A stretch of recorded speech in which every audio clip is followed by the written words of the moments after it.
Idioms और proverbs में क्या फर्क होता है? कंफ्यूज रहते हैं अक्सर आप लोग। तो इडियम्स वह फिक्स्ड मीनिंग फ्रेजेस होते हैं जो किसी सेंटेंस का पार्ट होते हैं और अपनी लिटरल मीनिंग से अलग मीनिंग देते हैं। जो लिखा होता है वह मीनिंग वो नहीं देते बल्कि कुछ अलग मीनिंग देते हैं।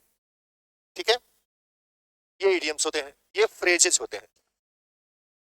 सेंटेंस में कभी नाउन की तरह यानी सब्जेक्ट के रूप में लगेंगे, ऑब्जेक्ट के रूप में लगेंगे, कभी ये एडजेक्टिव की तरह किसी नाउन या प्रोनाउन की विशेषता बताएंगे, कभी ये वर्ब की तरह सेंटेंस में सब्जेक्ट के साथ लग जाएंगे, और कभी ये एडवर्ब यानी वर्ब की विशेषता या एडजेक्टिव की विशेषता या एडवर्ब की विशेषता बताने के लिए।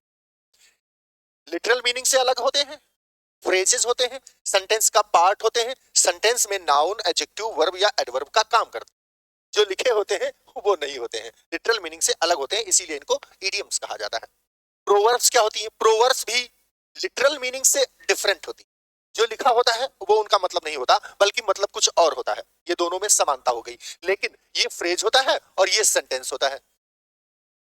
ये फ्रेजेस है लेकिन ये सेंटेंसेस हैं। ये कंप्लीट सेंटेंस है, ये किसी सेंटेंस का पार्ट नहीं है, उसमें कुछ रोल नहीं निभाते बल्कि ये खुद ही कंप्लीट सेंटेंस होते हैं। खास बात ये होती है कि इनका जो टेंस होता है वो हमेशा प्रेजेंट इंडेफिनिट होता है क्योंकि ये हमेशा फैक्चुअल बात करते हैं।